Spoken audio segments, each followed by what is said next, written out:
Eles tinham tido uma discussão séria e que ele, com o punho, tinha quebrado uma porta que tinha vidros. E um pedaço de vidro caiu no pulso dele, cortou e ele estava sangrando muito. E a pergunta direta de: o que você está fazendo aqui? Quer dizer, se é seu parceiro, se você mora com ele, se está tão preocupada, o que está fazendo aqui? Você deveria estar no hospital com ele. Bem, ela disse que a mãe dela não ia permitir. Esse foi o primeiro sinal de alerta que me indicou que na família dele minha filha não era aceita. Eu diria até que a odiavam. Nisso, uma pessoa do Ministério Público se aproxima e me diz que minha filha está morta, que eu não posso entrar. A área estava isolada aí. Eu entrei em choque. Liguei para o meu irmão e disse: acabaram de me dizer que Eugênia está morta. Por favor, venha para a casa dela. Estou aqui sozinha e não sei o que fazer. Ele ameaçava dizendo que se eu quisesse que eles voltassem, eu teria que retirar a denúncia. E na segunda denúncia ela já não tem machucados tão fortes. Mas porque... E isso ela escreve no diário dela. Ele disse para ela que já tinha aprendido como bater nela sem deixar marcas. E realmente ele voltava, mas só se ela retirasse as denúncias. É difícil aceitar quando alguém morre, principalmente alguém tão querido. Mas para uma mãe, enterrar um filho é a coisa mais dolorosa que existe. A violência doméstica é um mal que afeta a nossa sociedade hoje mais do que nunca. E desta vez me reuni com a senhora Maria Tereza Solis para conversar sobre o caso de sua filha, Eugênia Solis, uma jovem cuja vida foi abruptamente interrompida. A história de Eugênia Solis é um doloroso lembrete de que muitas vezes o perigo está dentro do círculo mais próximo. O que parecia ser o início de uma vida cheia de sonhos e planos para o futuro acabou se tornando uma tragédia que deixou sua família devastada. Maria Tereza nos compartilha não só o relato da perda de sua filha, mas também a luta constante por justiça, por dignidade e para garantir que o nome de Eugênia não seja esquecido, transformando a dor em uma exigência de memória e verdade. Meu nome é Maria Tereza Solis. Sou natural de Tlalnepantla, estado do México, mas atualmente moro em Celaya, Guanajuato, há mais de 50 anos. Meus pais são do norte, como Pepe, e um pouco antes dessa entrevista comentamos algumas coisas que só quem é do norte sabe e conhece. Estou aqui para falar sobre o caso da minha filha. Minha filha Eugênia Solis. No próximo 19 de janeiro, fará 6 meses desde que ela faleceu. Eugênia era uma menina muito extrovertida, amável, com um coração muito grande, tinha muitos amigos. Estudou em uma universidade conhecida em Celaya, não terminou a faculdade. Começou a trabalhar desde muito jovem. Ela ficava muito preocupada em ser independente. Desde muito pequena, ela sempre foi muito independente e... Então ela decidiu se emancipar, começar a morar sozinha. E eu apoiei ela. Eu apoiei ela no sentido de que, se ela continuasse estudando, eu teria que pagar algumas despesas dela até que terminasse os estudos. E ela, por conta própria, trabalhava. Essa foi a razão pela qual, quando ela saiu de casa, foram dadas todas as facilidades para ela levar suas coisas pessoais, incluindo seu carro, seu computador. E, posteriormente, eu também a ajudei um pouco para que ela mobiliasse sua casinha. E enquanto ela estava estudando, eu a ajudava com gasolina, compras e coisas assim. Suas roupas, seus gastos para remédios e médicos. Infelizmente, ela começou um relacionamento com um rapaz que é filho de uma família muito amiga nossa. No seu tempo, nós nos conhecemos há mais de 25 anos. O pai dele esteve comigo na universidade. Eu o conheço há 37 anos. E embora não fôssemos de viajar juntos nas férias e essas coisas, nós comemorávamos aniversários de casamento e coisas assim. Eugênia e esse amigo, porque ela dizia que era amigo dela. Eles cresceram juntos. Eugênia é 2 anos mais velha que ele. Era 2 anos mais velha que ele, mas eles cresceram juntos, vamos. Ele é o mais novo da casa dele. E eles começaram esse relacionamento e ele foi morar com ela. Aquilo que prometia ser um novo começo com a vida de Eugênia, um lugar onde se supunha que ela estava entre pessoas de confiança, silenciosamente se transformou no ponto de partida de uma tragédia que poderia ter sido evitada. Nós não sabíamos que eles moravam juntos. Por quê? Porque Eugênia, minha filha, morou algumas semanas antes de procurar sua casa. Na casa deles. Ela procurou refúgio lá. E embora eu soubesse que ela estava lá, eu nunca concordei que ela ficasse naquela casa. Mas a mãe me disse que lá ela estaria bem, que ela ia cuidar para que ela ficasse mais tranquila, porque tínhamos tido uma discussão. E que quando as coisas melhorassem. Bom, então Eugênia voltaria para casa conosco.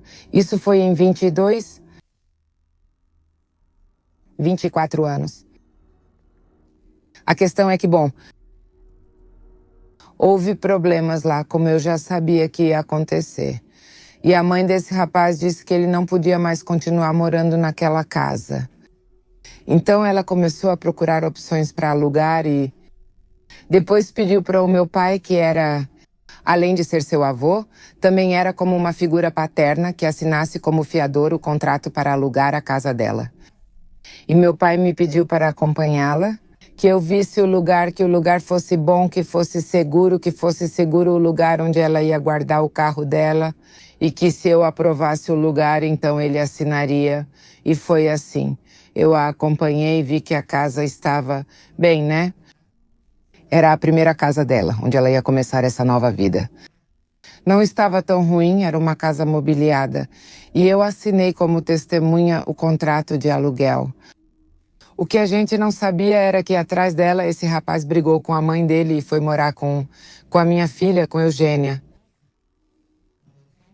E o problema maior é que esse rapaz, com tão pouca idade e nunca tendo tido uma namorada de verdade antes, de serem apenas amigos, supostamente passam a ser um casal.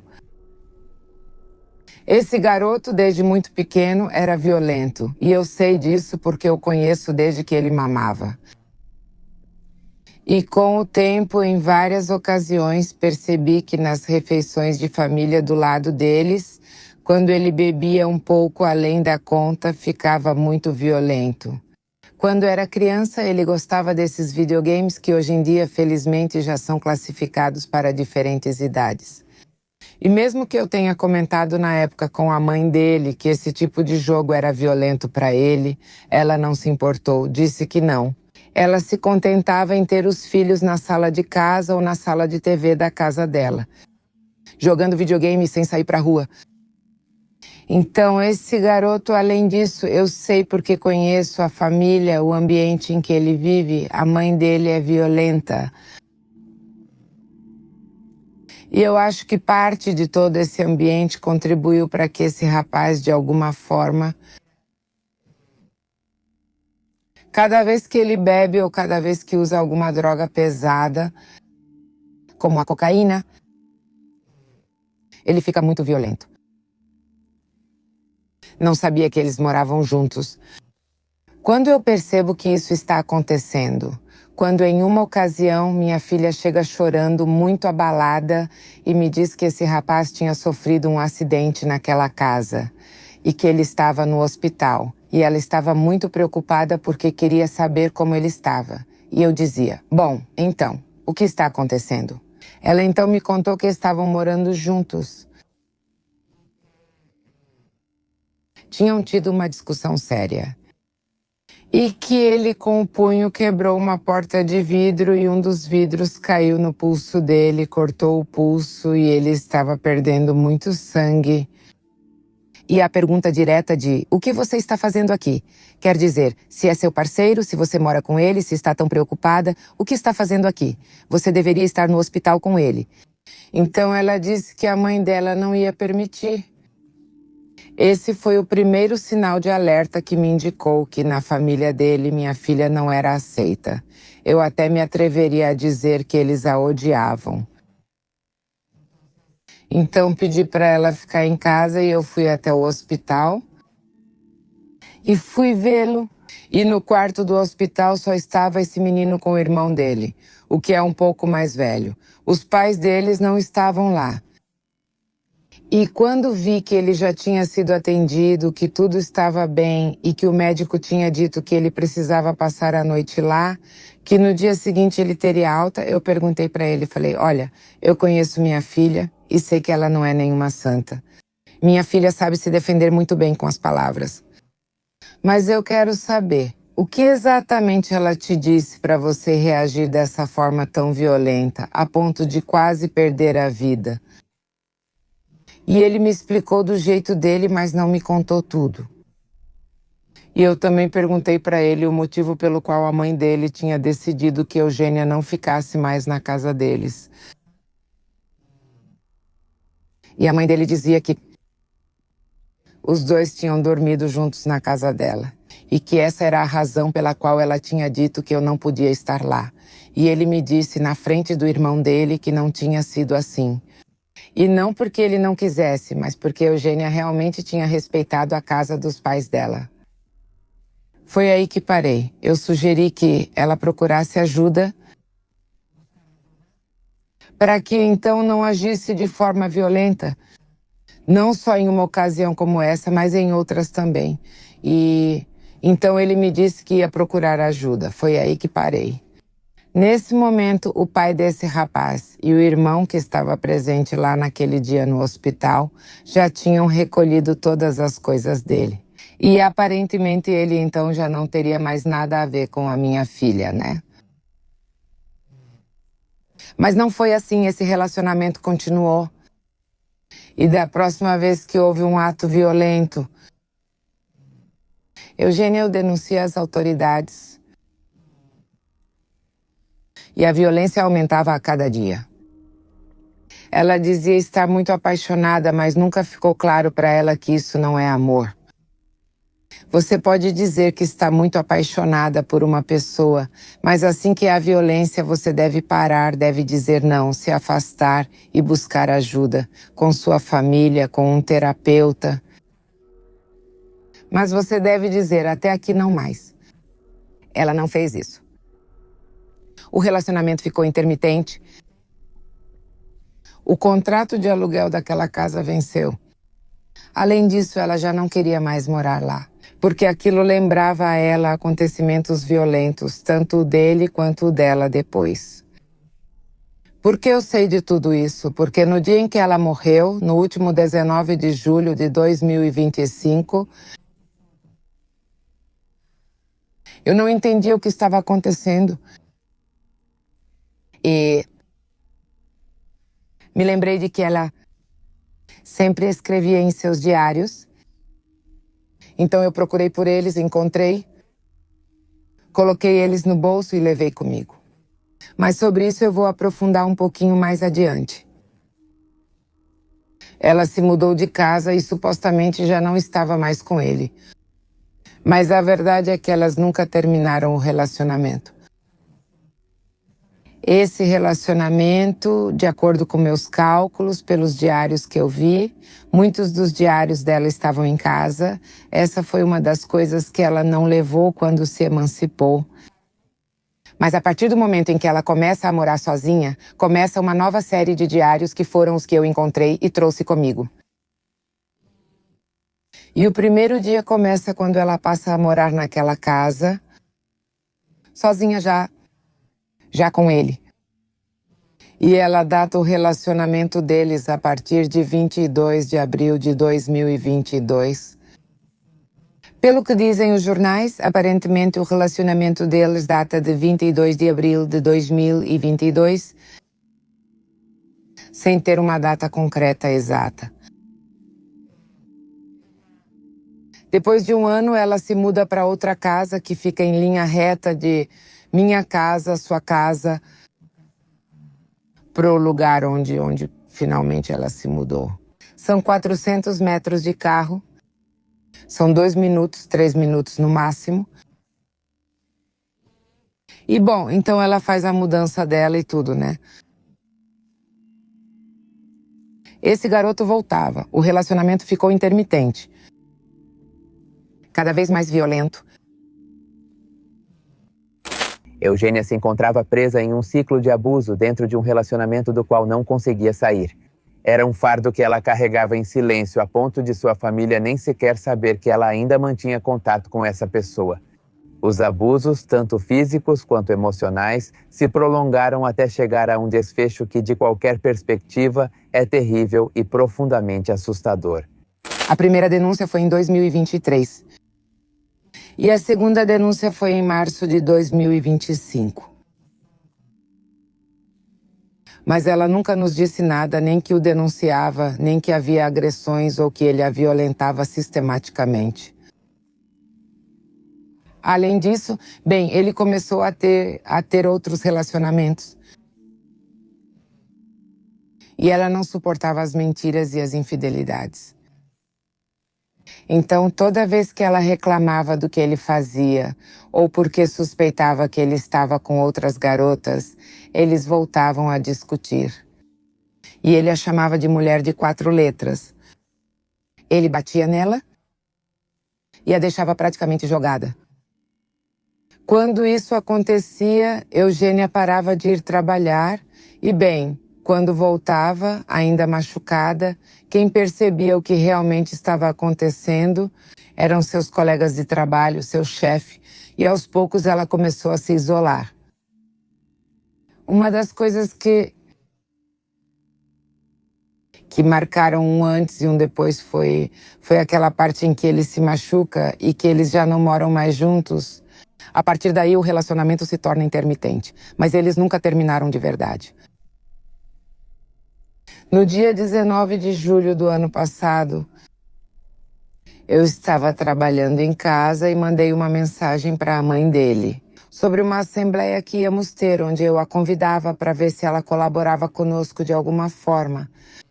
E alguns minutos depois, a mãe dele me liga e diz que eu preciso ir até a casa da minha filha porque algo está acontecendo. E eu não entendia nada. Em primeiro lugar, porque ela estava me ligando. Mas eu disse, mas o que aconteceu? É urgente, a Guarda Nacional já chegou e você tem que ir. Ou seja, eu disse, tá bom, agora mesmo. Sim, já estou indo, se você quiser eu passo aí para te pegar de verdade. Sim, já estou indo, eu disse, já estou a caminho. Como eu trabalho de casa, eu estava de moletom e de pantufas. E rápido. Coloquei uma calça jeans, coloquei um tênis e fui para a casa da minha filha. Quando eu cheguei lá na calçada, tinha muita gente, na rua tinha muita gente. E o pai dele se aproximou e me disse, calma, calma. E eu não entendi o que estava acontecendo e falei, sai da frente, quer dizer calma, porque o quê? O que está acontecendo? Nisso, uma pessoa do Ministério Público se aproxima e me diz que minha filha está morta, que eu não posso entrar. A área estava isolada com fita. E eu entrei em choque. Liguei para o meu irmão e disse, acabaram de me dizer que Eugênia está morta, por favor, venha para a casa dela. Estou aqui sozinha e não sei o que fazer. E um pouco depois, quase imediatamente, chegou a mãe dele com uma irmã dela, uma tia dele. Eu comecei a me aproximar da área.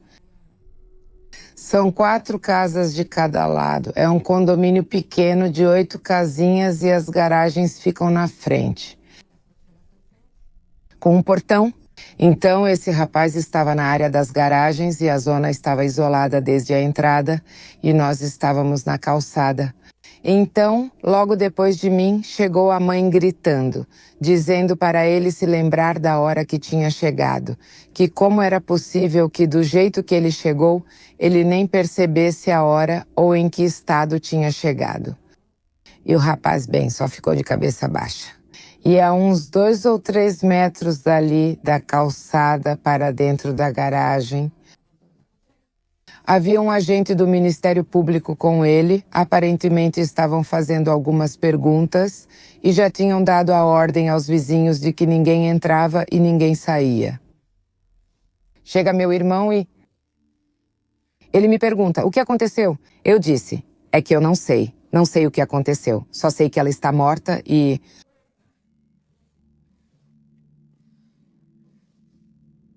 Depois disso, alguém do MP saiu de novo e me disseram que ela tinha se enforcado. E eu queria entrar. Pensei que talvez fosse outra pessoa, tinha esperança de que não fosse ela, mas não foi assim, não me deixaram entrar. Ficamos cerca de 3 horas lá fora naquele lugar e no final tiraram o corpo da minha filha em um saco preto e o levaram para fazer uma autópsia. Nesse momento, a mãe dele sumiu. Então eu liguei para ela é advogada, e perguntei, olha, quais são as chances de dispensar o procedimento de fazer uma autópsia? E ela me disse que estava do lado de fora da casa do subprocurador tratando desse assunto e que em alguns minutos me ligaria de volta. Uns 2 ou 3 minutos depois, mais ou menos, ela me liga de volta e me diz que não é possível dispensar a autópsia por se tratar de um fato violento. E levaram o corpo da minha filha para fazer a autópsia. Nesse momento, tiraram as fitas e nos disseram que já podíamos entrar. E entrou Miguel, meu irmão, minha cunhada, meus irmãos, meus 2 sobrinhos comigo.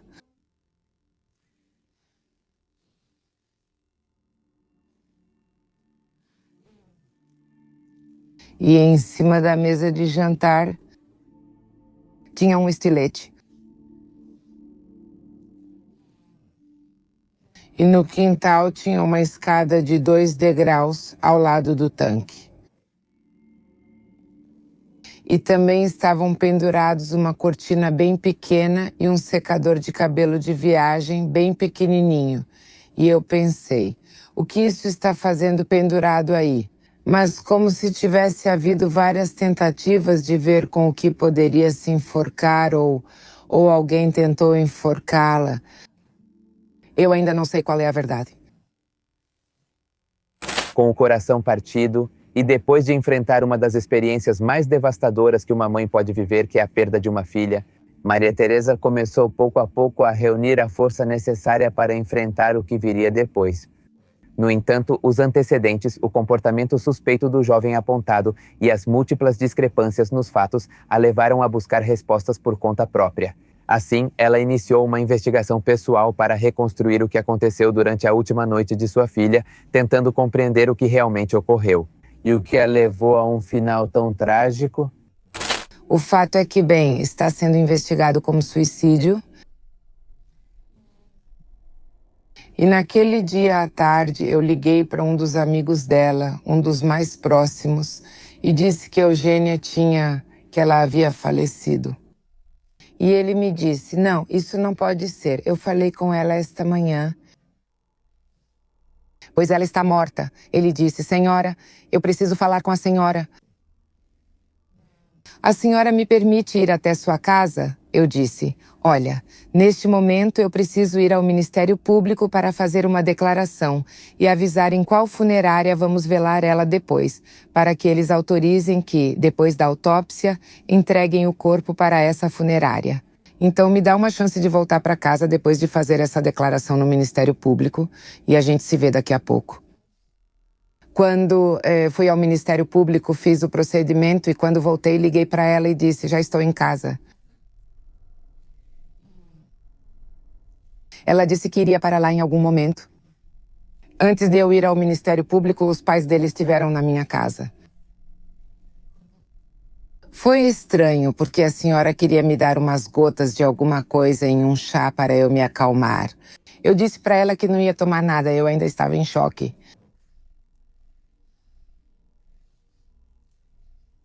Obviamente, eu já tinha pegado um dos jornais e comecei a ler quando os pais dele chegaram.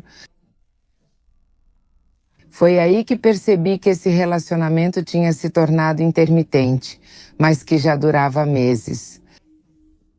Desde novembro de 24 até julho de 25, o relacionamento já era contínuo. Mais uma vez, desculpe a redundância. E coloquei o diário em cima da mesa para a mãe dele e disse: para você saber, leia para você saber. Por que eu fiz isso? Porque a mãe dele, em 2 ocasiões, me ligou altas horas da noite para me dizer que Eugênia, e que tudo era culpa da Eugênia, e gritando. E em uma ocasião, eu liguei para o pai e disse: você sabe onde está o seu menino? Ele está com a Eugênia. Depois do que aconteceu, tirei ele de lá. Estou falando com você porque é uma pessoa com quem dá para conversar melhor. E ele, em vez de ir atrás do garoto e tirá-lo de lá, a única coisa que fez foi me dedurar para o garoto. O garoto contou para minha filha, causando um problema sério. Ainda não entendo exatamente quais eram os sentimentos dessa família em relação à minha filha antes dela falecer. Só sei que eles não gostavam dela de jeito nenhum. O caso é que, bom, eu vou ao Ministério Público, faço a declaração, depois disso ligo para o amigo dela, ele chega e... Ele começa a me mostrar uns áudios e me diz da conversa que ele tinha tido com ela naquela manhã. E ele me diz que é testemunha da violência sistemática que ele exercia sobre ela ao longo do tempo. E esse rapaz é advogado. E em muitas ocasiões ele a aconselhava a fazer as denúncias para consolá-la quando ela estava muito mal. Mas no final ela não dava ouvidos, nem a ela nem a ninguém. Com o passar dos dias, outras amigas dela, outros amigos dela foram se aproximando. Ela falece num sábado, dia 19. Me entregam o corpo no domingo, dia 20, por volta das 3 da tarde na funerária e começam a prepará-la para o velório.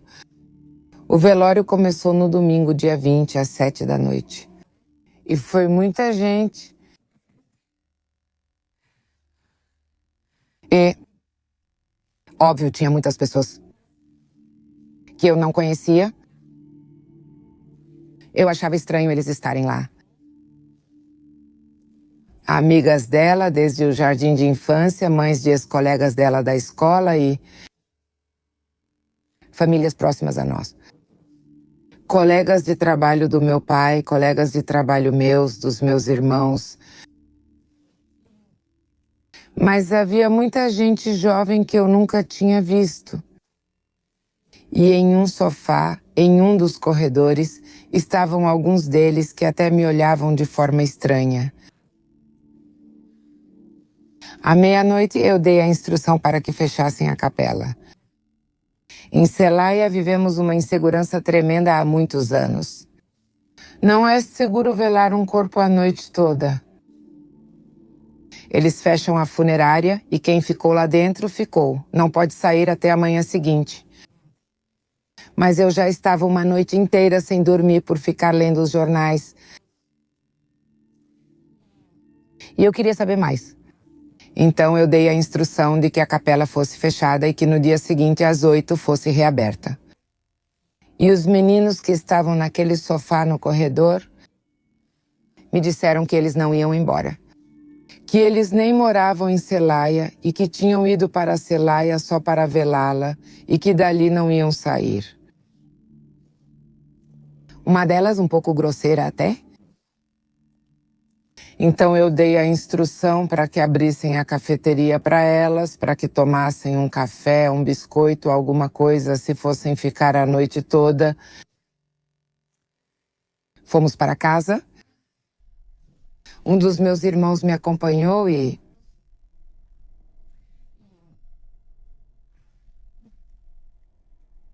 de novo eu não dormi, obviamente, mas naquele momento lembrei que eu e Eugênia tínhamos um número secreto. Porque quando ela era criança eu tinha um pequeno cofre, como aquelas que colocam nos hotéis, onde eu guardava o passaporte, certos documentos que você precisa proteger. E todo mês eu separava uma pequena parte do que eu ganhava e trocava por dólares para ter uma poupança, para quando fôssemos ao Laredo fazer compras. Nós do Norte temos o costume de ir fazer compras em Laredo ou em McAllen, então a gente ia 3, 4 vezes por ano, por isso eu guardava e trocava dólares para esse fim, para que no dia em que a gente fosse eu já tivesse algo para comprar, as roupinhas da minha filha e algumas outras coisas. Esse cofre tinha uma senha e eu sempre tive medo de que se algo me acontecesse, que ela estivesse protegida. E a maneira de cantar cantando, eu disse para ela decorar esse número, que era o número que abria aquela caixinha forte. E eu me lembrei disso.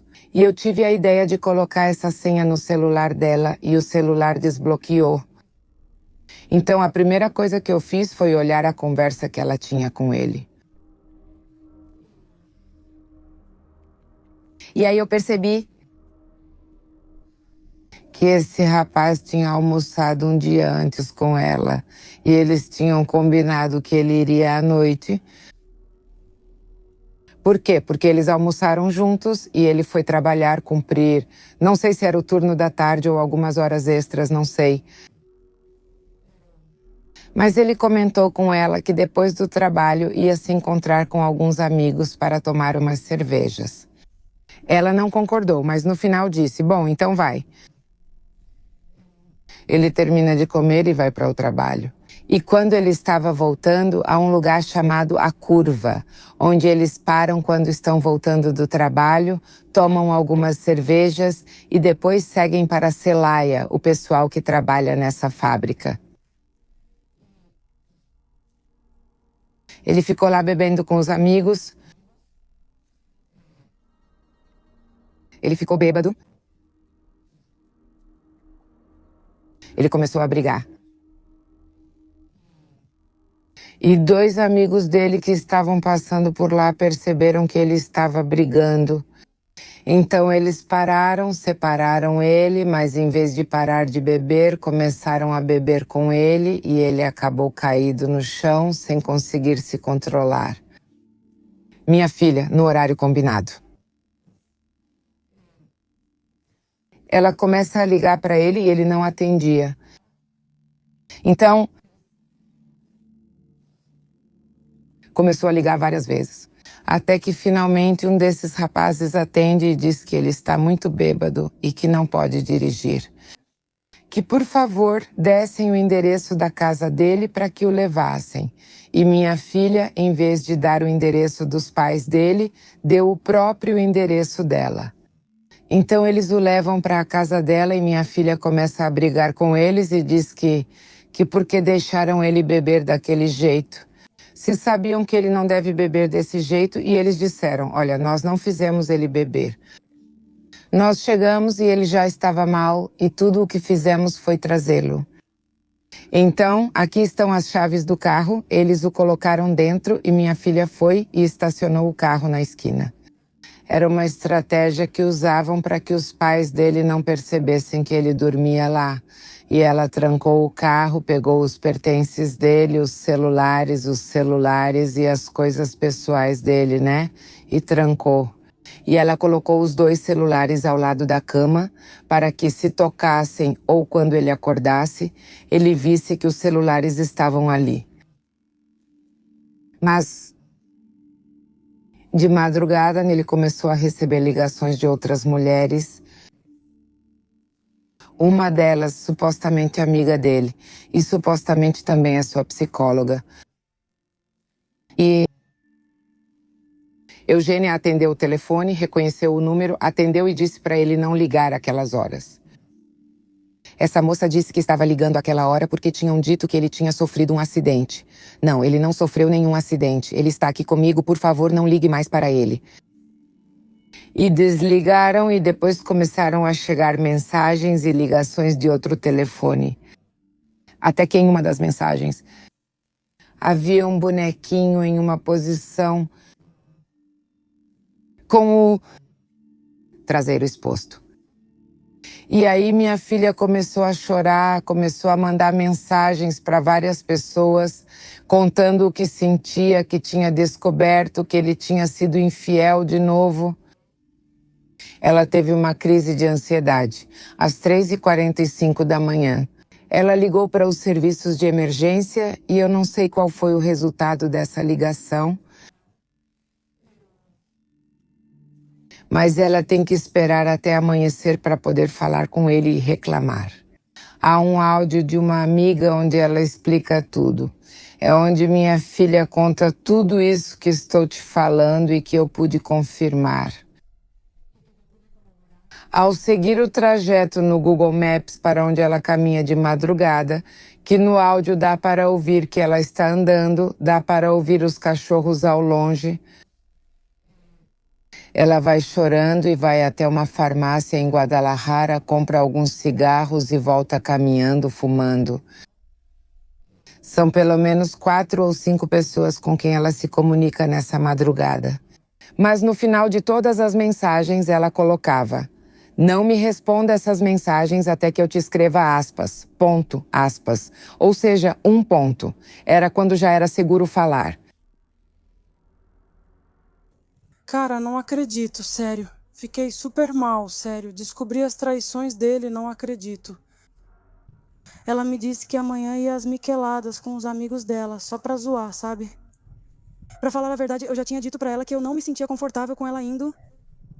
Então, tipo, era pra ela trabalhar hoje, sábado, desde as 6 da manhã, mas falaram pra ela que não podia fazer mais horas extras. Então, tipo, ela me falou que, e além disso, disseram pra ela que, sabe? Ou seja, o sábado obrigatório na empresa não será mais necessário. E aí ela me perguntou, de qual parte? Eu fico o dia todo com você hoje. Amanhã eu não vou trabalhar, então a gente pode acordar tarde e vai ser ótimo, né? E aí depois ela recebeu outra ligação, cara, que eram os amigos dela da Honda, e falaram assim, cara, já tá pronto para as cervejas, não sei o quê. E ela, cara, achei que era amanhã. Não, cara, é hoje, cara.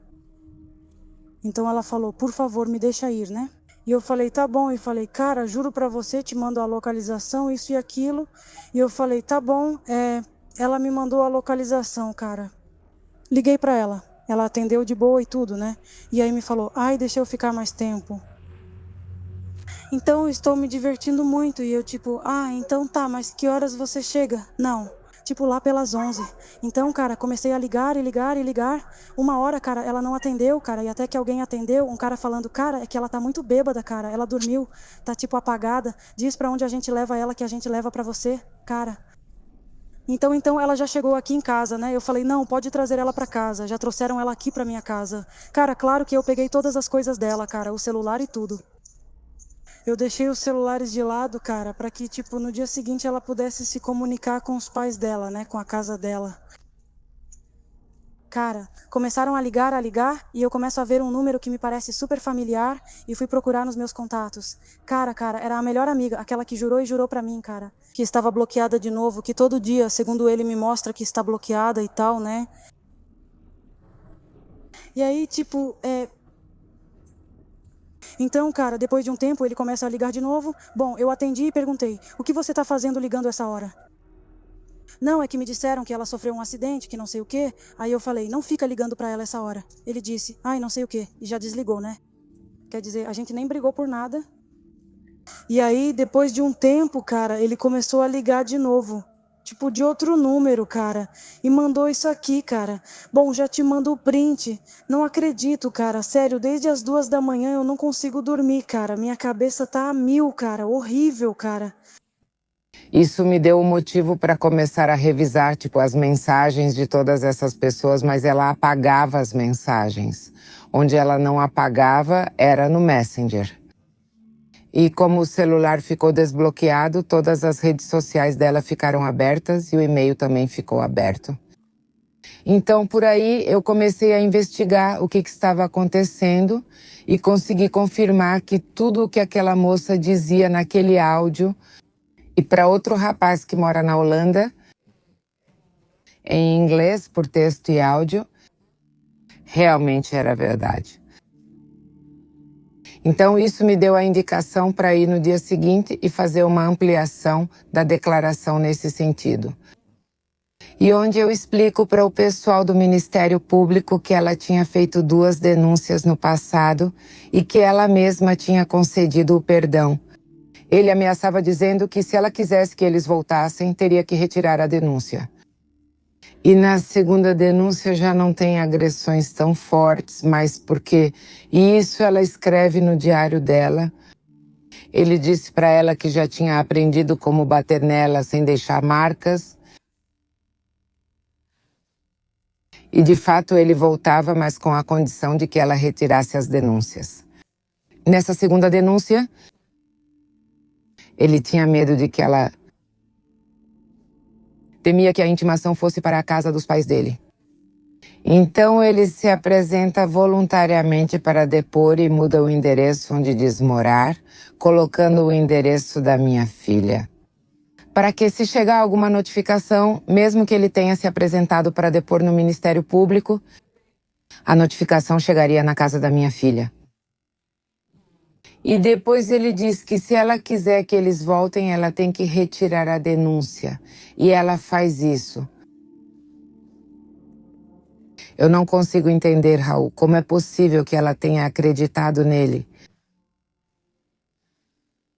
As mentiras ficavam cada vez mais elaboradas, a violência só aumentava. Mas ela acreditava nele e ninguém consegue entender por quê. Porque ela não era uma tola, era uma mulher inteligente. Porque ela o protegia. Eu sei que ele tem medo da mãe dele, mas minha filha não me temia. E não entendo porque ela não me contou, nem contou para nenhum dos meus irmãos. Ela tinha uma relação muito boa com minha irmã.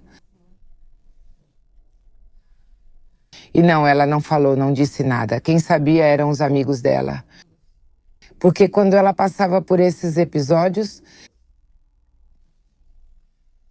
ela não saía, se trancava em casa e não saía.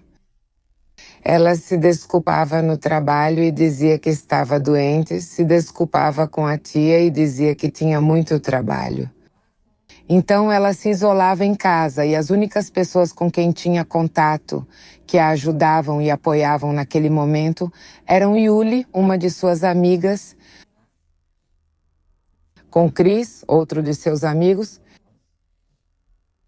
mas com os outros, quando diziam para ela terminar esse relacionamento, que aquilo não estava certo, ela também se afastava dos amigos. Apesar de já ter passado por consultas com especialistas em saúde mental no passado, Eugênia nunca havia apresentado comportamentos como os que seu parceiro afirmou após sua morte. Essa discrepância, somada a outros elementos que vieram à tona após a partida de sua filha, despertou em Maria Teresa sérias suspeitas sobre o jovem e sua versão dos fatos. Ela tinha uma depressão profunda por causa da morte do meu pai. Ela adorava o meu pai gostava muito dela. Ela foi a primeira neta e a única mulher. Então, e além disso, a única que foi criada com ele na casa dele. Então, quando ele falece, ela sofre uma depressão severa. Na verdade, ela volta para as terapias com a psicóloga. Volta também para a psiquiatra. Quero enfatizar uma coisa sobre a questão da psiquiatra. Por quê? Porque na declaração dele, ele coloca toda a culpa em mim. E ele diz que eu a deixava muito abandonada, que eu não queria pagar as terapias dela e que eu não queria pagar os medicamentos dela. E ele inventa um transtorno de personalidade limítrofe. E Quando meu pai faleceu, ela me pediu que queria voltar para as terapias e obviamente voltou. Não só com a psiquiatra, mas também com a psicóloga. Sim, ela tomava alguns remédios receitados pela psiquiatra, mas não era nenhum medicamento controlado. Para que serviam esses medicamentos? Para acalmar um pouco a ansiedade dela, porque o que ela tinha desde criança era transtorno de déficit de atenção e hiperatividade. Isso sim ela tinha. Mas também não era algo que ela precisasse controlar com medicamentos controlados. Ela volta para as terapias e tudo mais e, bom, isso realmente ajuda em algum momento. Mas não é fácil. Quando você perde alguém que ama muito, não é fácil. O luto cada pessoa sente de uma maneira diferente. Ela era uma menina muito sensível e isso a afetava muito profundamente. Mesmo depois de já ter passado mais de um ano desde a morte do meu pai, ela ia e sentava na cama dele e chorava muito. E ela não queria que eu mudasse, nem modificasse, nem tirasse as coisas do meu pai daquele quarto, porque ela dizia que ainda sentia o cheiro dele ali e que era o lugar seguro dela. Ela se sentia protegida ali. Obviamente, ela continuou indo às terapias e tudo mais, até que ela decidiu que só com a psicóloga. Sim, claro que ele se aproveitou dessa vulnerabilidade. Ao longo desse tempo. Bem, eu posso dizer para esse rapaz, sem medo de errar, que uma vez que minha filha morreu, eu marquei uma consulta com a psiquiatra. Eu me encontrei com ela. Ela sabia quem eu era, pois já tinha visto vídeos meus nas redes sociais. Quando eu iniciei a campanha na mídia para que as autoridades me dessem atenção, ela viu meus vídeos. E eu marquei a consulta, eles me deram. E quando eu cheguei à consulta, a primeira coisa que a psiquiatra me disse foi: eu sei quem você é e sei por que você está aqui.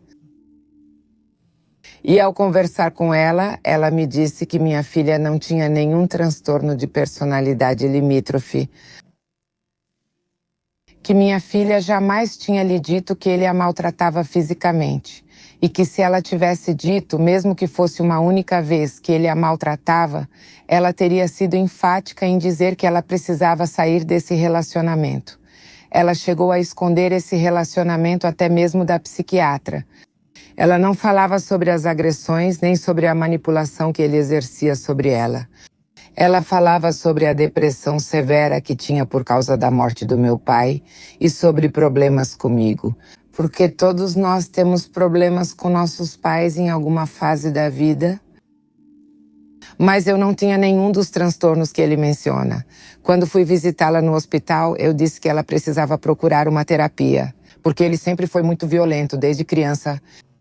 Ele já tinha tentado enforcá-la quando eram crianças. E quando ela estava prestes a já sufocá-la, ele a soltou. Há uma testemunha da vida adulta dela que me contou que ele, em 2 ocasiões, tentou enforcá-la e a ameaçava dizendo que ia matá-la. Ele não, que eu saiba, ele não procurou nenhuma terapia. E eu quero enfatizar uma coisa. Eu sei que ele vai assistir a este vídeo e sei que a amiga dele que ligou para ele naquela madrugada, que é psicóloga. Ele disse que era a terapeuta dele. Em primeiro lugar, ninguém que seja seu amigo pode ser sua terapeuta, por isso acho que ele nunca fez terapia. Eu acho que ele nunca foi tratado. No entanto, depois de tudo o que aconteceu, e eu li alguns livros recomendados por especialistas no assunto, eu me atreveria a dizer que ele é um narcisista. Não sei em que grau, porque eu não sou terapeuta nem nada do tipo, mas ele tem traços narcisistas muito marcantes. Que aqui eu também tenho o processo que você poderá ver um pouco mais tarde. No seu depoimento, certas coisas ficam refletidas. Ou seja, para ele é mais importante o carro em que anda do que o fato de ter atropelado minha filha com o carro e deixado ela jogada na rua sem poder ajudar, sem querer ajudar. Isso não é algo que qualquer um faz. Quer dizer, um psicopata narcisista, sim. Ele diz: eu arrastei minha parceira com o carro e a deixei lá jogada. Isso não é normal. Sim, a do Ministério Público, que na época estava investigando isso, no próprio depoimento dela, não viu que algo estranho estava acontecendo ali e deixou passar. E 10 dias depois, ela arquivou o caso. Essa mulher do Ministério Público, que determinou o encerramento do processo, definitivamente não está qualificada para ser promotora. E eu fui juntando, conectando, desde os jornais, o telefone, depoimentos, a declaração dele. E uma vez que consegui ter um panorama mais completo e percebi o horror e o inferno que ela tinha vivido, entendi que ela estava nas mãos de um manipulador.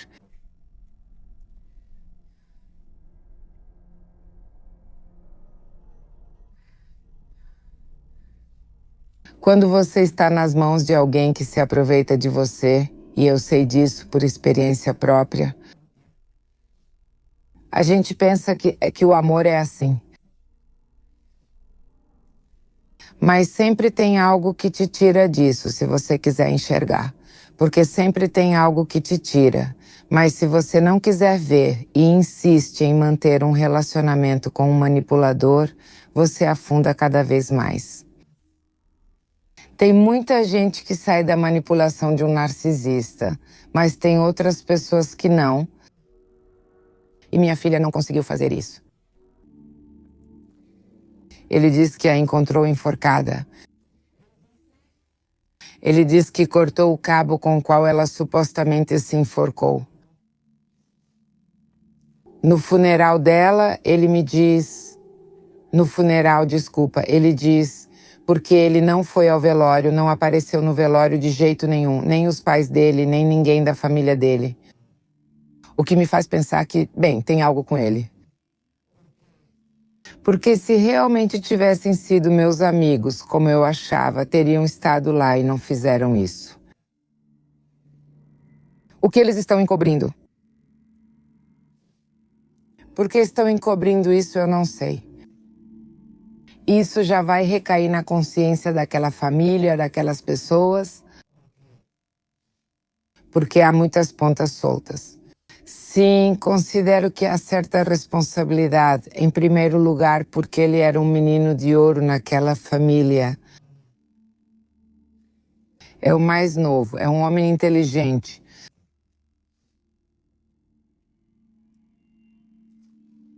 E desde criança ele sabia como manipular minha filha. A mãe dava uma instrução para ele fazer algo e ele passava a instrução para minha filha e a colocava para fazer as coisas. Até que a mãe percebeu e dizia: mandei você fazer, não a Eugênia. Mas quando você está de visita na casa de alguém, você não vai falar para o menino, né? Ei, o que você está fazendo? E eu via como ela dava ordens para ele. Eu vi como uma vez ela bateu na neta dela. E eu acho que a violência também é sistemática dentro dessa casa. Sim, acho que são padrões que se repetem, é um círculo que não termina de se fechar ou que se fecha e começa de novo. Porque quando você vive desse jeito e não percebe que está vivendo mal, mesmo estando cercada de luxos, a violência não é resposta para nada. A violência não deve acontecer em nenhuma circunstância. A violência só acontece quando te faltam as palavras. E onde há agressões e violência, existem padrões por trás. Sim, eu acredito. O garoto não foi ao velório nem ninguém da família dele. Mas quando estávamos prestes a terminar o velório e íamos nos deslocar para a igreja para a missa, recebi uma mensagem dele, uma mensagem de texto no meu celular, onde ele me perguntava onde iríamos velar ela. Eu disse, não, o velório já está terminando, já vamos para a igreja e de lá para o cemitério. E ele me pediu autorização para ir e eu disse que sim, mas que fosse sozinho. Porque nesse ponto eu já tinha tido a oportunidade de ler várias coisas nos jornais, de descobrir várias coisas no telefone e de ouvir alguns dos amigos dele. Então eu já sabia que ele estava sendo manipulado pela família dele. Se ninguém tinha ido ao velório, então, e o que eu queria era falar com ele. Eu queria perguntar diretamente para ele o que tinha acontecido, porque eu não tinha clareza do que tinha acontecido. Eu não sabia o que ele tinha dito para as autoridades, como as coisas tinham acontecido. O que eu sabia é que a última ligação que ela fez foi com a minha irmã e que essa ligação foi às 10h40 da manhã. E na autópsia diz que ela morreu entre 10 e 12 horas. Então, no que aconteceu entre 10h40 e meio-dia? Eu queria saber o que tinha acontecido, né? Eu não sabia que os vizinhos tinham ouvido, que eles tinham discutido de manhã cedo, que tinham ouvido batidas, gritos, e que a partir das 10h15 mais ou menos já não se ouviu mais nada, só batidas fortes. Isso é o que um dos vizinhos relata. Então, eu queria saber o que tinha acontecido nesse tempo, nesse intervalo de tempo. Então, bom, chegamos à missa e ao sair da missa, ele estava lá e me perguntou se eu iria com ele ao cemitério. E eu disse que não, que eu estava com meu carro, que nos encontraríamos lá. Quando chegamos ao cemitério, ainda não estava pronta a sepultura para enterrá-la. Não estava construída e não tinham terminado. Então ficamos muito tempo esperando os coveiros terminarem a sepultura para poder enterrá-la. E nesse momento eu disse que precisávamos conversar. E perguntei diretamente o que aconteceu entre as 10h40 e o meio-dia. E ele me disse que um pouco antes, uma hora antes, eles tinham discutido, não me disse o motivo, e que depois disso ele foi dormir. Também não me disse que o tinham levado bêbado. Também não me disse o motivo da discussão, absolutamente nada. Ou seja, simplesmente me disse que eles tinham discutido e que ele tinha ido dormir. Assim, exatamente desse jeito. Então, que quando acordou, desceu a escada e viu na mesa de jantar alguns recados. E que ele estava procurando as chaves do carro e, ao olhar para a cozinha, a viu pendurada no quintal. Então que ele tinha cortado a corda, o cabo, e que ele a carregou, que a levou até o sofá, que tentou reanimá-la, que tirou o cabo dela, que ao ver que ela não reagia, ele ligou para os serviços de emergência e posteriormente para o pai dela. Isso foi o que ele me disse. Também é verdade que durante esses 3 ou 4 dias eu estava em choque. Há coisas que eu não lembro, há pessoas que estiveram no funeral, que estiveram no enterro, que estiveram na missa, que eu não lembro. É como ver sem ver.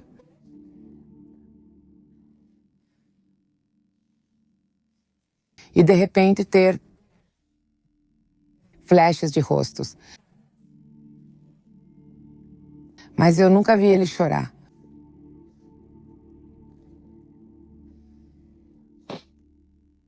Ele me disse que cortou aquele cabo, pegou ela, levou até o sofá e tentou reanimá-la. Não consegue. Ele liga para os serviços de emergência e depois liga para o pai dele. Hoje eu sei que isso não é verdade. Hoje eu sei que se ele a encontrou enforcada. Com o estilete que ele disse que cortou, não era possível cortar o cabo, era um cabo calibre 14 elétrico, e esse estilete não corta nenhum par de folhas, vamos. Esse ficou em cima da mesa de jantar, foi onde eu deixei. Ele disse que carregou. Isso também não é verdade. No depoimento dele, ele disse que a pegou pelas axilas e a arrastou do pátio para a cozinha até a sala de jantar. E que no final a deixou sentada no chão, encostada no sofá da sala. E que ali ele tira o cabo dela.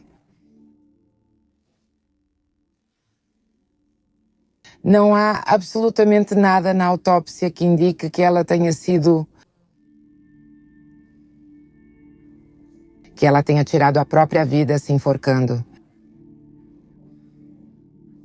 Porque faltam elementos, como quais? Não tem o osso daqui quebrado, não necessariamente se quebra. Não tem a traqueia quebrada, não tem os músculos da garganta rasgados. Ela tem uma lesão de 15 centímetros abaixo da principal, com a mesma profundidade da lesão principal, que não poderia ter sido feita por ela se ela tivesse se enforcado.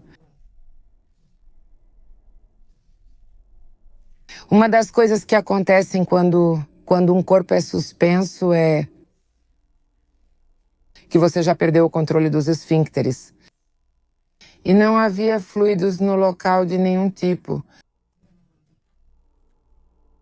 Não havia nem sequer manchas de sangue.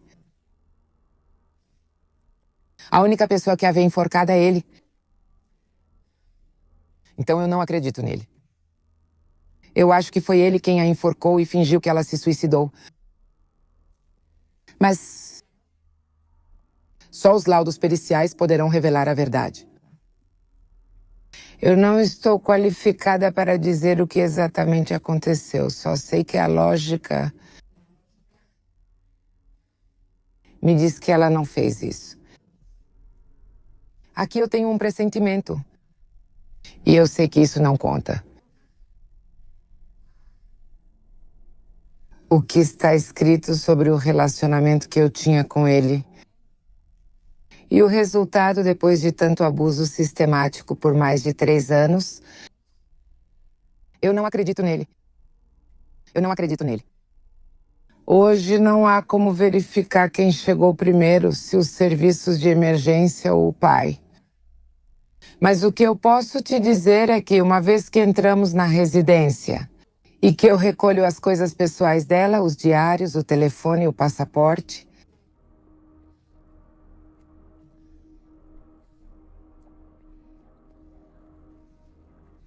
também percebi que não havia roupas dele. Há alguns dias, estávamos jantando. E como o único que estava me acompanhando ali, que mais ou menos conseguia manter a calma, era meu irmão. Eu perguntei: você se lembra desse dia? Você se lembra de como estava o vestido quando estava na garagem que estava isolada? E ele me disse: ela estava usando um short, uma camiseta e chinelos. Eu disse: exato. É isso mesmo. E então? Bem, depois pediram permissão para procurar suas chaves e sua carteira, mas não encontraram nada. E quando saíram, ele, o pai dele e a tia dele, ele estava usando uma jaqueta que quase chegava ao comprimento do short. Em 19 de julho, com o calor que estava fazendo. De onde ele tirou essa jaqueta?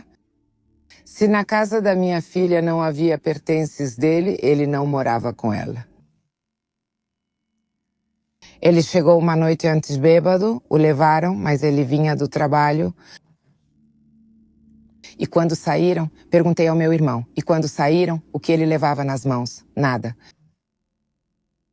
Nada? E a roupa com que ele foi trabalhar um dia antes? Onde está? Porque os policiais não levaram, não está na cadeia de custódia e ele não estava com nada nas mãos. Então quem chegou primeiro? Os serviços de emergência e os policiais ou alguém da família dele? Eu nunca encontrei as chaves do carro dele nem a carteira dele. E para mim isso foi um pretexto para voltar a entrar na casa e roubar coisas. Porque faltam alguns pertences pessoais da minha filha. E entre eles o diário dela de 2024. E por acaso esse diário de 2024 é um caderno que eu dei de presente para ela, quadrado, de 20 por 20 com capa dura. E essas são as folhas com as quais ela supostamente escreveu esses recados. Supostamente. Também nunca encontrei a caneta preta com a qual ela supostamente escreveu essas notas. Onde estão se o pessoal do Ministério Público não levou e ele não estava com nada nas mãos? Onde estão? No local não há câmeras de segurança.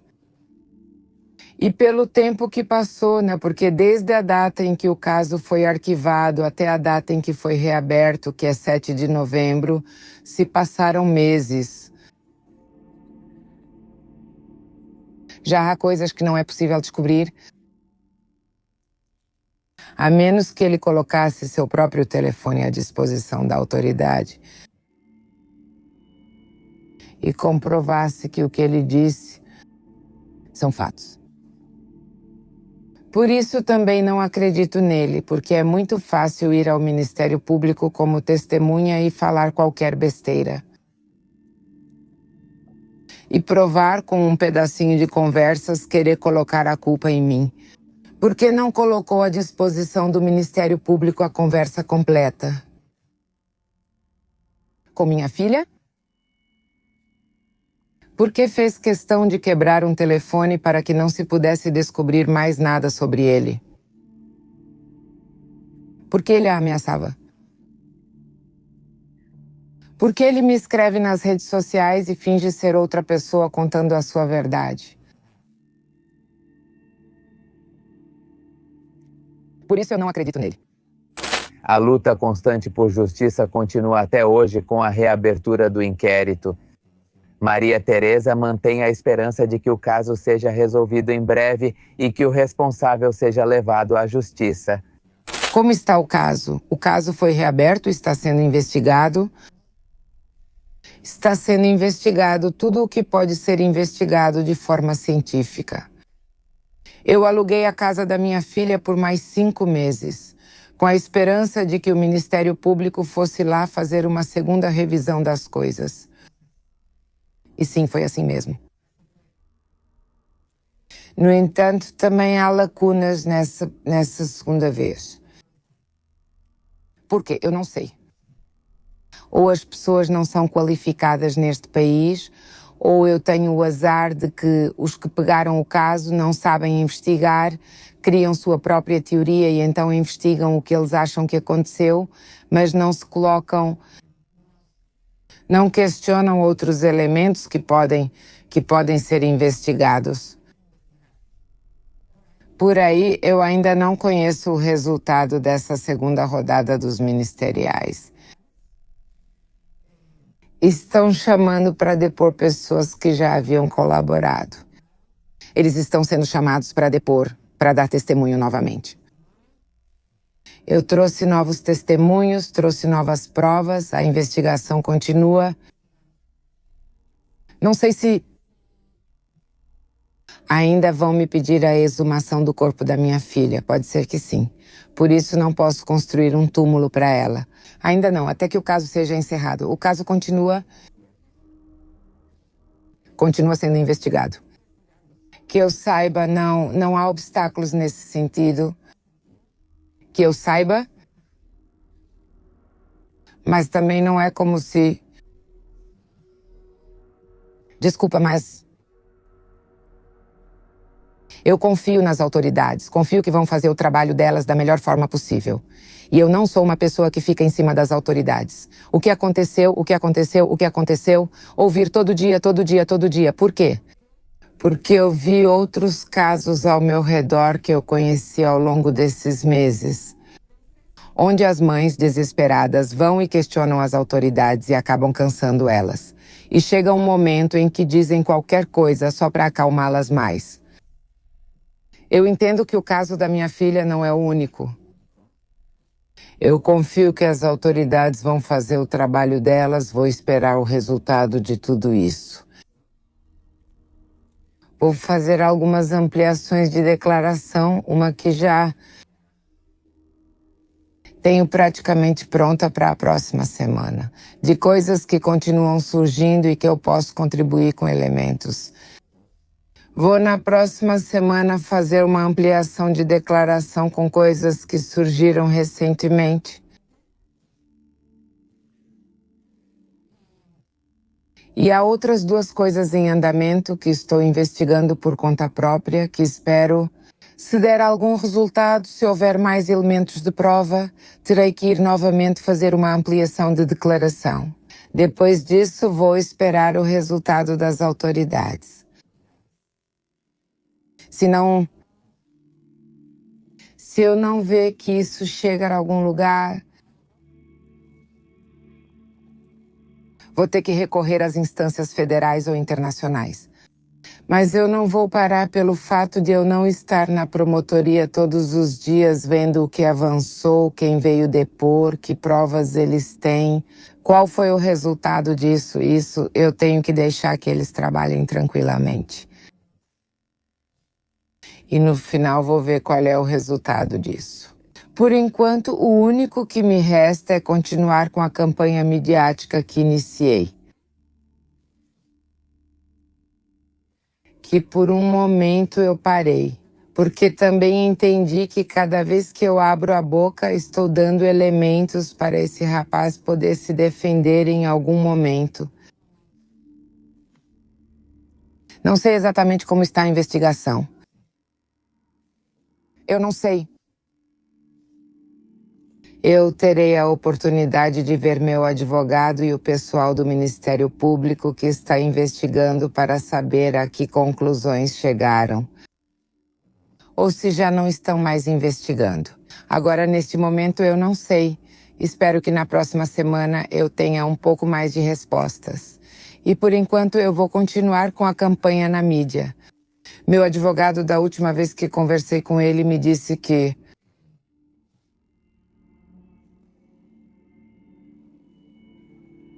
provavelmente ela fez isso. Mas é que o advogado não viu o resultado de tudo o que está sendo investigado, ok? Essa foi a última vez que conversei com ele e isso foi há 3 semanas. Tiveram as festas, o Natal e tudo isso. E mesmo que na promotoria eles não parem, uma parte sai de férias e fica uma equipe de plantão que continua investigando. E quando voltam os que estavam de férias, saem os que ainda não tinham saído, ok? Então são mais ou menos 3 semanas que, embora a investigação continue, também não há tanto avanço. E minha advogada também saiu de férias, obviamente. Então ainda é muito cedo, ainda. Tem gente que só volta das férias de inverno na próxima segunda-feira. E eu vou marcar a consulta com o advogado. Ele certamente, voltando das férias, vai ter que ver todos os casos dele. Como estão indo? Tirar as cópias dele? Se inteirar para poder ter essa entrevista comigo. Que era muito cedo para ele chegar a uma conclusão assim.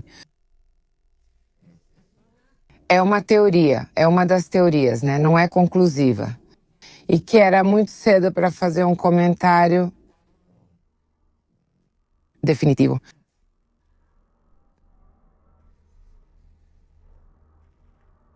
Desde o dia em que ela morreu, quando chega aquele rapaz amigo dela há muitos anos e me conta o que ele sabia. E eu me torno investigadora, não, porque eu via que o pessoal do Ministério Público não investigava nada.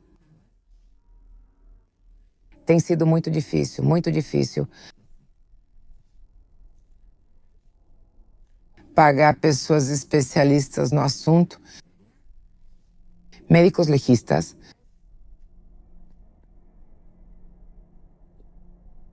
terapeutas, advogadas. Além de caro, é muito desgastante, porque as profissionais nessas áreas não são baratas, para começar. E, em segundo lugar, reviver a história várias e várias vezes é muito difícil. Muito difícil. É difícil aceitar quando alguém morre. Principalmente alguém tão querido. Mas para uma mãe, enterrar um filho é a coisa mais dolorosa que existe. Eu não sei se algum dia meu coração vai estar em paz. É uma luta constante. É se propor isso todos os dias. Levantar-se, tomar banho, comer, dormir.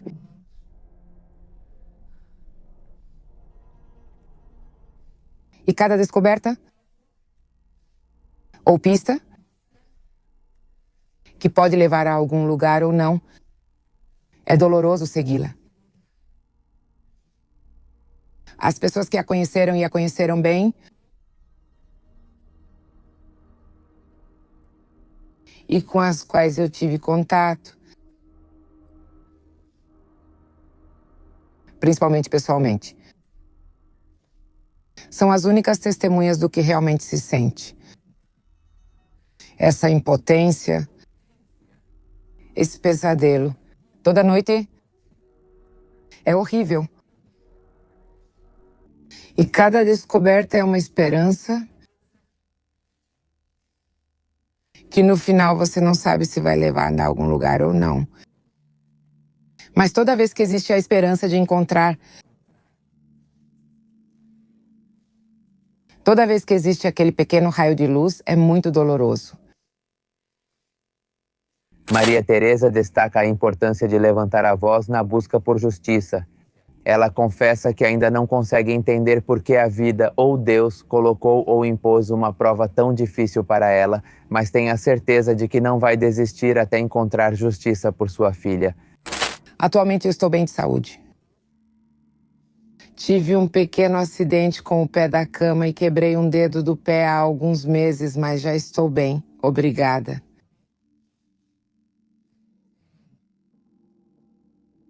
Agora posso dormir um pouco melhor com a ajuda de a terapia e um medicamento que também não é controlado.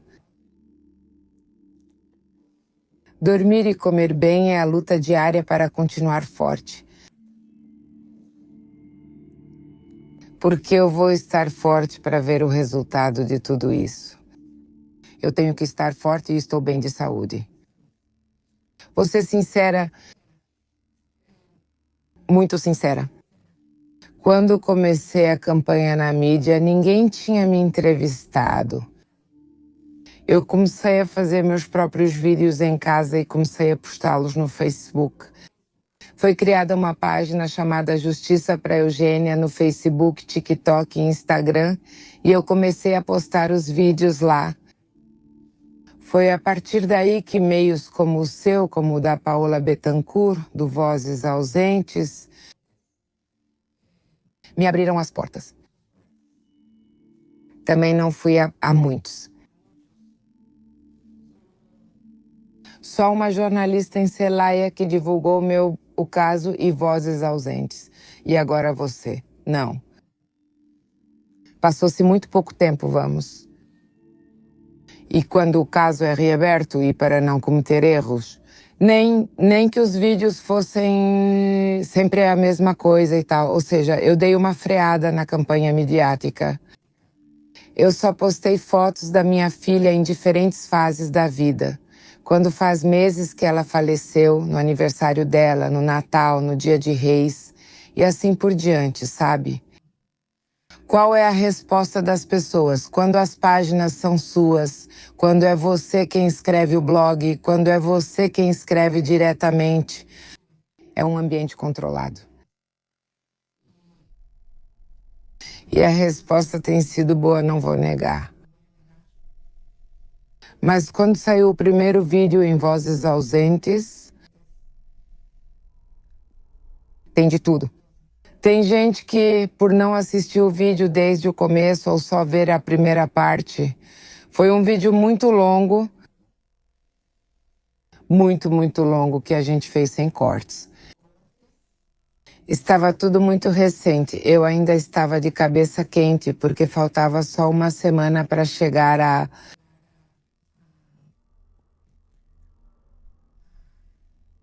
audiência com a juíza de controle para decidir sobre a reabertura. Na verdade, naquele podcast eu pedi de forma muito insistente para Paola que ela publicasse na quinta-feira, 6 de novembro, porque o dia 7 era a audiência. Então, houve uma resposta muito boa. Você pode conferir, todo mundo pode revisar os comentários que estão no YouTube. Esse não é um ambiente controlado. A maioria das pessoas é solidária, gente de todas as partes do mundo. É incrível. E no TikTok também. Tem um ou outro comentário por não assistir aos vídeos completos ou por ouvir só um pedaço, porque no TikTok você tem que dividir em fragmentos de menos de 10 minutos. Que assistem só a um pedaço e dizem: e por que você não ficou de olho na sua filha? E por quê? E por quê? Ou seja, tem que assistir ao vídeo completo para entender o contexto. No entanto, são muito mais os comentários solidários a favor de que eu continue com isso, de que eu não desista. Muitas mensagens pelo Messenger, de maneira particular, que me escrevem de muitas partes da América Latina e da Espanha, onde me dizem que estão comigo, que vão ficar atentas, que eu não desista. Nem mais uma, é isso que me dizem, nem mais uma. O que eu pretendo no final de tudo isso? Isso. Se ele for considerado culpado, eu não sei se ele é culpado ou não e também não sou juíza. Eu não estou julgando ele. Eu quero justiça para minha filha, mas eu não estou julgando ele. O que eu gostaria é que ele não machucasse mais ninguém. E que se houver outras pessoas neste país ou no mundo que estejam sofrendo como minha filha sofreu, que esses depoimentos de pessoas como eu sirvam de referência para que elas terminem seus relacionamentos violentos. Mas, acima de tudo, no ambiente onde eu moro, no lugar onde minha filha viveu. Que sabem quem foi e quem é esse rapaz. Que se afastem. Que não permitam que ele machuque mais ninguém. O que eu digo para essas pessoas que de repente fazem comentários não tão agradáveis? Que assistam aos vídeos completos, porque sem ter o contexto geral, não são ninguém para opinar. E a todas as pessoas que se solidarizaram comigo, eu agradeço. Dizer para vocês que o caso continua não foi encerrado, que é preciso esperar o resultado do que for investigado.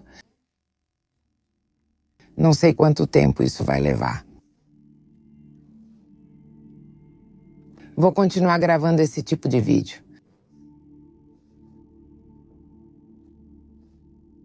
Até minha filha ter a justiça que merece. Desde muito pequena, Deus sempre colocou provas muito difíceis e complicadas no meu caminho. A morte da minha mãe foi muito precoce. Eu fiquei com 9 anos e sou a mais velha. Ninguém pode entender por que Deus precisa da minha mãe em sua presença e não com seus filhos, né? São provas difíceis para as quais eu ainda não tenho resposta, mas eu acho que no final de tudo isso, o aprendizado foi longo. Se minha mãe estivesse viva, provavelmente eu não seria a pessoa que sou hoje, provavelmente eu não seria forte como sou hoje. Provavelmente eu não teria tido a oportunidade de conhecer muitas pessoas se meu pai não tivesse falecido. E eu também tive que enfrentar essa perda tão dolorosa, porque para mim foi como se eu tivesse perdido minha mãe e meu pai ao mesmo tempo. Meu pai ficou viúvo muito jovem e ele nunca se casou de novo. Então, meu pai para mim foi mãe e pai ao mesmo tempo. Ele foi um exemplo para nós. Essa perda também foi muito dolorosa. Mas quando alguém que já é mais velho morre, que já viveu sua vida, que já te ensinou, te formou, é mais fácil aceitar, porque todos nós vamos partir algum dia. Nós não somos eternos. Não se entende por que alguém tão jovem tinha que morrer dessa maneira. E sendo mãe dela, menos ainda. Por que Deus está me testando de forma tão difícil? Ainda não sei. Talvez porque eu tenha que ser um testemunho para outras pessoas e ajudar outras mulheres. Talvez. Mas hoje em dia ainda não tenho certeza, faz muito pouco tempo. E o que me motiva hoje é que espero que no futuro tenha resultados. Talvez por isso ele me coloque nessa prova tão difícil. Porque eu devo comunicar a outras pessoas o que está acontecendo, o que eu estou passando, o que ela sofreu para que elas não sofram, acho eu.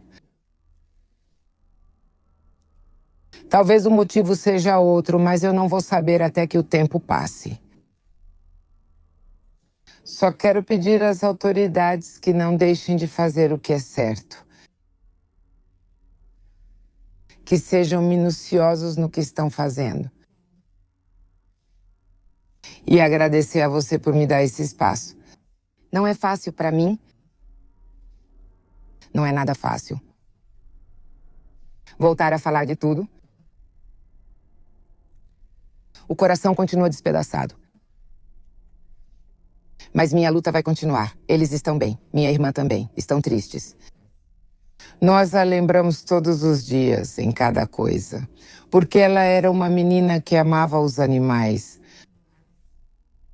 Que gostava de sair para o campo. As flores. Cantava o tempo todo. Sorria.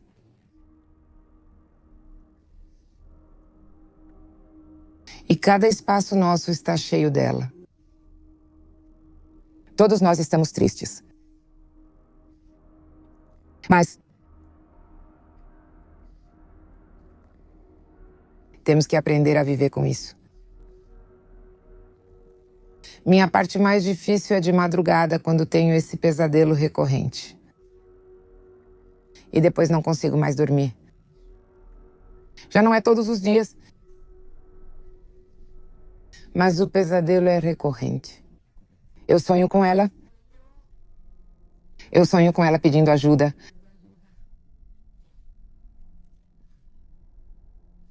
Há alguns dias eu sonhei com ela, mas quando ela era bem pequenininha. E estendendo os bracinhos. Mas não me lembro bem do sonho. Mas eu a via bem, a via feliz bem. Mas não me lembro de todo o sonho. E há alguns dias eu sonhei com ela já adulta. Adulta como ela acabou sendo, né? Sorrindo, feliz e me abraçando de lado como... Eu tinha o costume, quer dizer, de passar os braços ao redor do pescoço da outra pessoa e apoiar a cabeça no ombro. Assim eu sonhei com ela encostada no meu ombro, me abraçando muito feliz, sorridente. Espero que onde ela esteja assim. Se você chegou até este ponto do vídeo, seria de grande ajuda se você se inscrevesse no canal e me ajudasse a compartilhar este vídeo para ajudar a senhora a fazer justiça. Também, se você gostaria de aparecer em um desses vídeos, pode me escrever no e-mail que é correio@pepemistério.com.mx. No Facebook, me mande uma mensagem inbox. Estou como Pepe Mistério, no Instagram como Pepe Mistério Documentários e também no TikTok como Pepe Mistério Documentários.